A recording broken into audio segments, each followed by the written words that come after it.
I'm Lonnie. I'm Tracy. And we're here at the Idarado Mining District. These are historic houses that, believe it or not, were towed up here. They were on like flatbeds and they had trucks pull these up here to provide housing for the miners because they're having a hard time getting workers up here for the mines. So it's pretty impressive that they're still standing. It looks like they've got some funding to do more restoration and stuff on them, so that's good news. And we're going to give you a tour of the inside of one, so stay tuned. Oh yes. So I thought while we kind of do a little tour of the home, I thought I would give you a little bit of information on the Ouray County historic landmark that we're looking at, the Idarado houses. If I do say words wrong, I'm going to apologize up front. I don't live in the area, so I do my best to pronounce them as best I can. It says the ore-rich Red Mountain Mining District between Silverton and Ouray was once the site of a historic mining boom dated from the mid-1800s through the early 20th century. Between 1910 and 1920, 40 houses for miners and their families were constructed in what is now the abandoned ghost town of Eureka, Colorado, north of Silverton. While market changes began to close down Eureka, work at the Idarado mine and the Treasury Tunnel on the site was booming. The need for miner housing was solved when Idarado bought 10 company houses from Eureka in 1948 and began the process of moving each house one at a time over a dirt road in Red Mountain Pass to the Idarado Mining Company site. Now these houses were moved basically on a truck, and I don't know how they did it, but they did a pretty good job. I'll try to insert a picture of what I'm talking about here. I'm pretty sure, it must have been really, really slow to move these houses because this is quite an undertaking, especially with the resources they had back then, so it's pretty neat to see.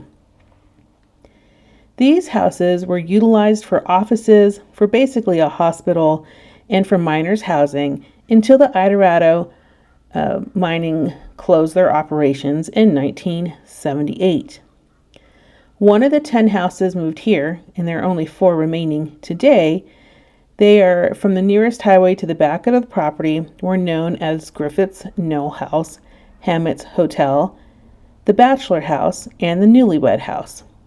They represent 4 of the only remaining buildings that once stood in Eureka and are representative of the industrial mines workers' housings from 1910 to 1920. The 4 remaining Idarado houses are of historical importance to the communities of Silverton and Ouray and are a nationally significant resource.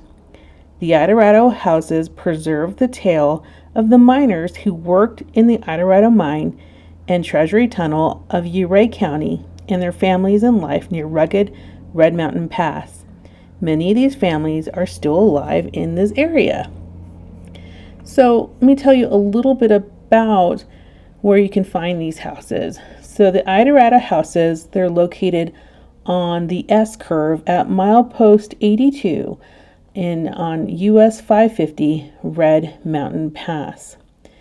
In partnership with Ouray County Historical Society, the Trust for Land Restoration is working to stabilize, restore, and preserve the houses so they will continue to be a focus of historical interest and a major part of the US $550 million highway, San Juan Skyway Scenic and Historic Byway for generations to come.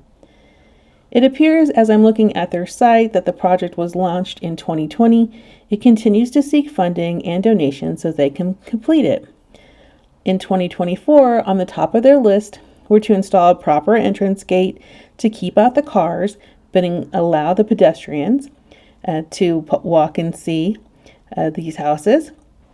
And they want to add a thank you board, and they want to renew their special use permit with the Forest Service for the land under houses 3 and 4 and begin the longer process of purchasing the property outright Apparently, the land under houses 1 and 2 already belonged to Ouray County.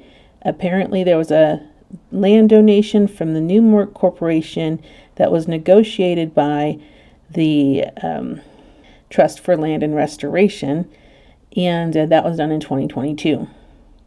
In addition, the preservation specialists are recommending that they do some critical siding repair, they complete the repainting of all 4 houses' exteriors, and the construction and installation of accurate windows in all the window openings using super tough Lexan plastic instead of glass. They project these improvements to be about $200,000. They're working with Ouray County and the Trust for Land Restoration. And there's a grant request that it looks like they were trying to put in for $150,000. And if they receive that grant, which they haven't updated whether or not they received it or not, then they would only need another $50,000 to get those restoration projects done for 2024. So this looks like it's going to be an ongoing project. It's a very fascinating site. If you go and you park up, there's a little parking area. There are a ton of plaques that you can read on the history of mining in the area. So I encourage you to stop by if you get a chance. It's worth your, 20 to half an hour stop to just see this really amazing restoration project and kind of, step back into the past and think about what it would have been like to live as a miner in the early 1900s. I hope that you enjoy this tour. We certainly had an amazing time here, and we'll just kind of wrap this up with a few more pictures and then we'll be on our way.